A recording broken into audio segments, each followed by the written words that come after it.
everyone, welcome back to my YouTube channel. It's me again, my name is Hilda, ang iyong inday ng kusina. So for today's video guys, magluluto tayo ng lingua with creamy mushroom sauce.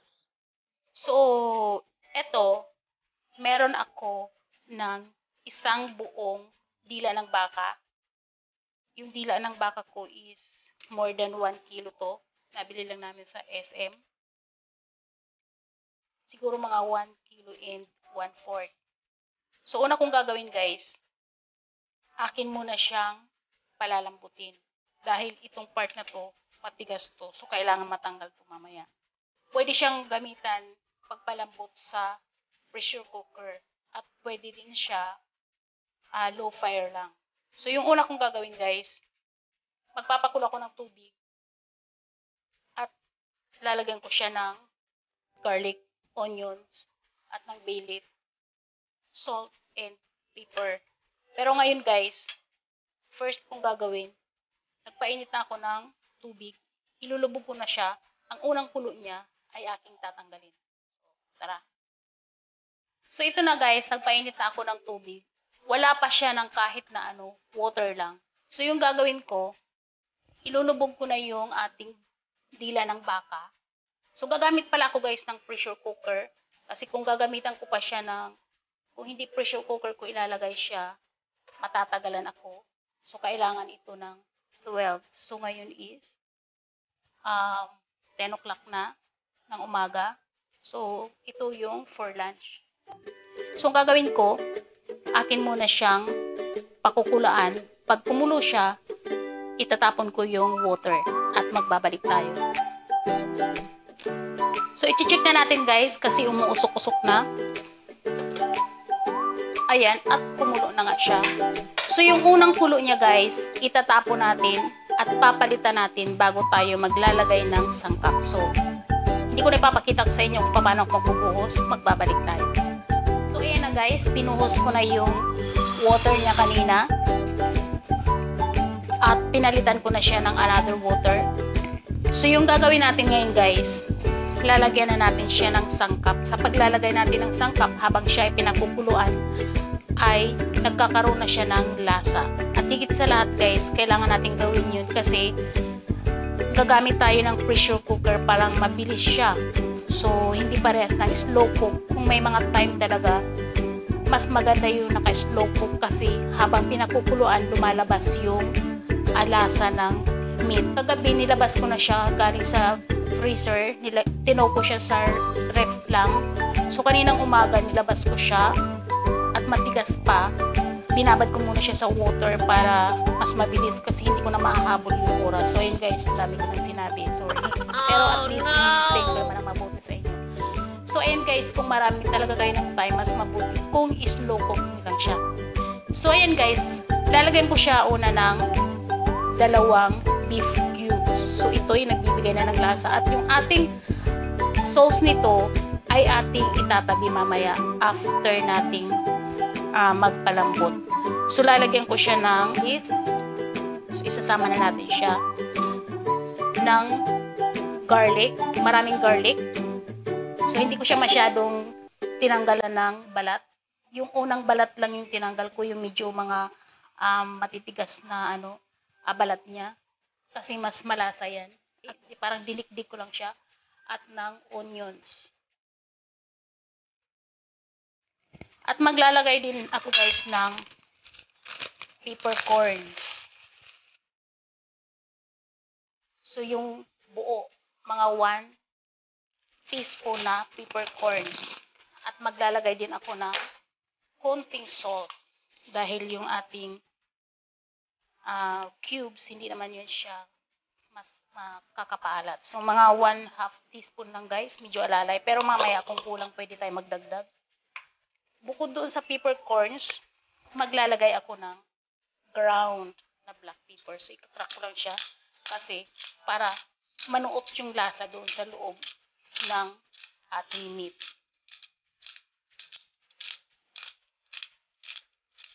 At paghahalo-haluin lang natin guys muna.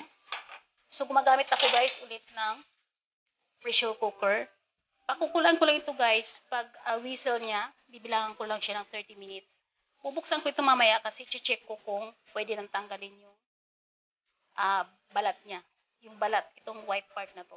At kung okay na siya at kaya nang ma-slice ko na siya. At i-another cook pa natin ito siya. So ayun guys, ituturo ko sa inyo step by step at tayo magbabalik. I-cover ko lang to at magbabalik tayo ulit mamaya. Guys, bago pala tayo mag-proceed, kung ikaw ay bago sa aking channel, please subscribe. Subscribe muna ako dyan. At pakiring the bell all lang para every time na may upload ako, ay mano-notify ka. So ayan guys, ito na nga yun. Ito na yun. O-open na natin kung okay na siya. So kung pwede na natin tanggalan siya ng balat. So pwede na. Pwede na. So, tatanggalin ko lang siya guys sa ating pan. Ating pressure cooker pala. So ayan guys, ito na yung ating dila. So palalamigin muna natin siya. Ito na.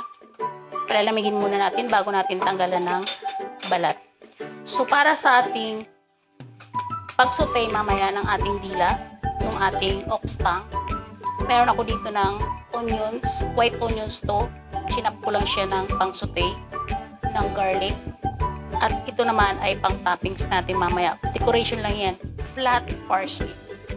At ito naman ay mushroom. Gagamit din ako ng cream of mushroom, yung Campbell's cream of mushroom soup. At syempre gagamit tayo ng butter at ng olive oil. So ito yung pinaka-importante, yung butter pa-creamy lang yan. So tatanggalan na natin guys ng balat yung ating oxtang. So yan guys, kapag malambot talaga yung pagkakapakulo, hindi pa siya masyadong malamig pero umpisan ko na. So napakadali lang niya tanggalan ng balat.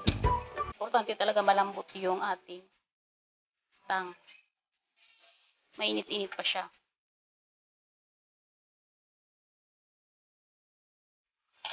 Right.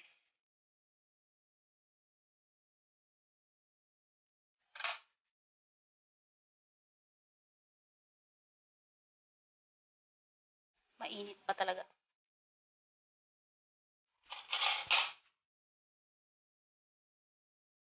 Kailangan ko nang magmadali. Hinahabol ko na yung ating oras.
Hintayin lang natin guys na mainit na yung ating oil at magsusutay tayo.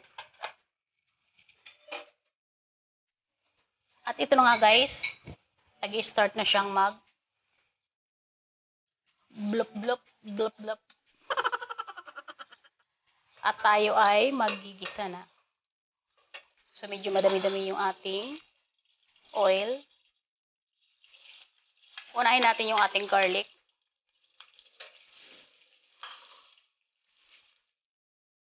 Hindi natin kailangan i-brown yung ating garlic. Kailangan lang mag-infuse yung kanyang flavor.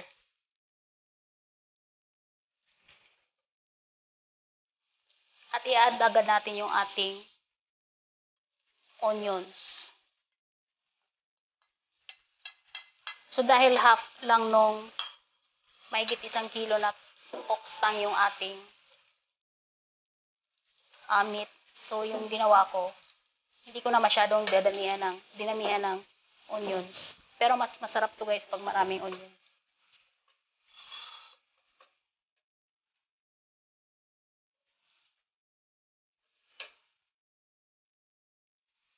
At okay na to. I-add ko na yung ating oxtang.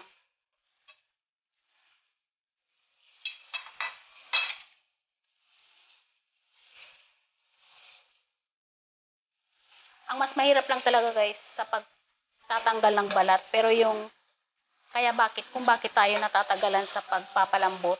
Pero ang pinaka ang dila naman ay hindi naman yan siya talaga matigas. Kaya lang matagal tayo nagpapalambot dahil yung ating balat ng ating oxtang ay matigas.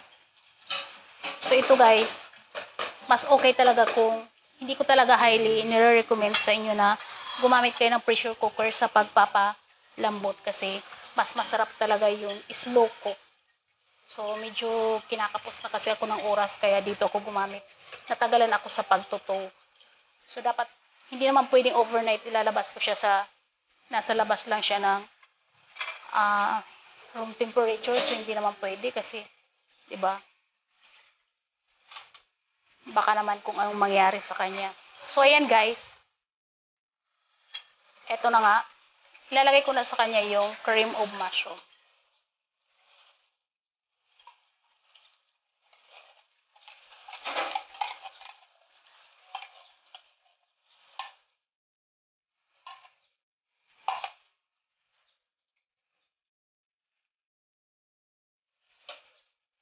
At ilalagay ko na rin yung ating mushroom.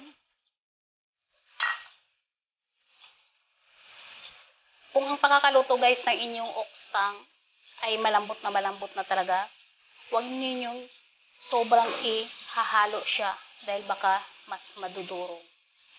So katulad ng ginagawa ko, hindi kasi siya pa masyado talagang malambot. Yung talagang na lumambot lang talaga doon ay yung balat. At ilalagay ko na guys yung ating sabaw. Lalagyan ko pa siya ng sabaw, konti. Palalambutin pa natin ito siya.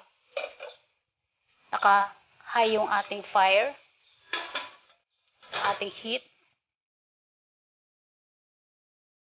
para kumulo siya kaagad.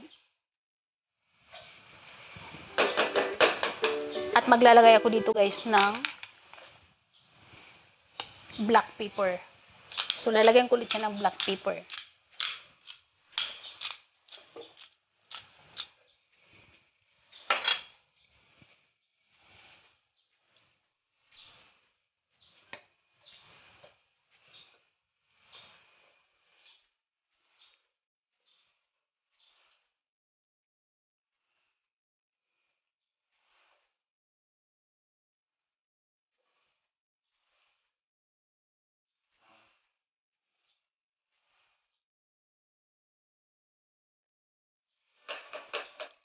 At pakukuluin muna natin ito siya guys, na naka-cover. Ipapatigin pa natin ulit, i-reduce pa natin ulit yung ating sabaw. So, magbabalik tayo after na mag-reduce yung kanyang sabaw. Pero dadagdagan ko pa ito guys, dadagdagan ko pa siguro. Kasi masarap ito pag medyo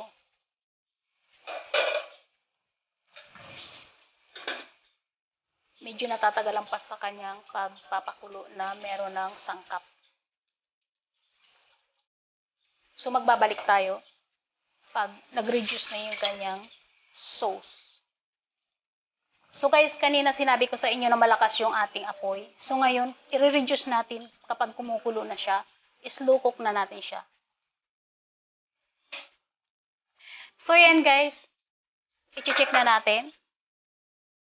At titikman na natin.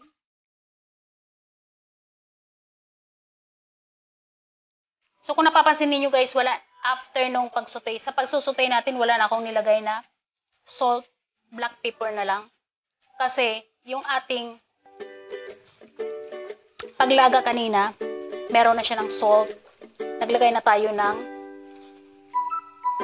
rin tayo doon ng beef cube. So may lasa na talaga siya. At yung ating cream of mushroom soup ay meron na rin yun ng lasa. So sa aking pagsutay kanina, hindi na talaga ako naglagay ng salt. So ito guys, ilang saglit na lang to, okay na. I-reduce pa natin ng konti at ito ay okay na. So ayan guys, eto na nga, final na. Titimplahan natin ulit. Titikman natin ulit. So at kung napapansin niyo guys, nag-reduce na talaga yung kanyang sauce. So okay na siya sa lasa, okay na siya. Okay na okay sa akin ha. Pero mamaya ko malalaman yung pinaka-approval nito kung okay sila. Dahil bibigay namin, pang share ito ng boss ko sa kanyang potluck. So ayun guys, bago tayo pala magtapos, kung ikaw ay bago sa akin channel, i-off ko na yung flame niya. Lagyan ko siya ng top, baka magkalimutan mamaya ng pag-picture. At pipicturean ko na siya para sa ating cover thumbnail. Ayan guys, okay na to, naka-off na. At bago tayo magtapos, kung ikaw ay bago sa aking channel, please subscribe. Pakiring the bell na rin para every time na nag-upload ako ay manonotify ka. At guys, pakifollow na rin ako sa aking Facebook page, Hilda Kitchen Vlog. At maraming salamat sa aking 1,500 mahigit na, in counting pa, subscriber. At sana dyan lang kayo, dagdagan nyo pa yung mga subscriber ko. Huwag kayong mag-alala, marami naman akong sinishare sa inyo na mga recipe. So maraming salamat at sana magkikita-kita tayo sa aking mga next video. Scroll up nyo lang guys, meron pa akong mga videos dyan, pakiplay naman, sana naman. Don't skip lang ng ads. Thank you so much at bye-bye.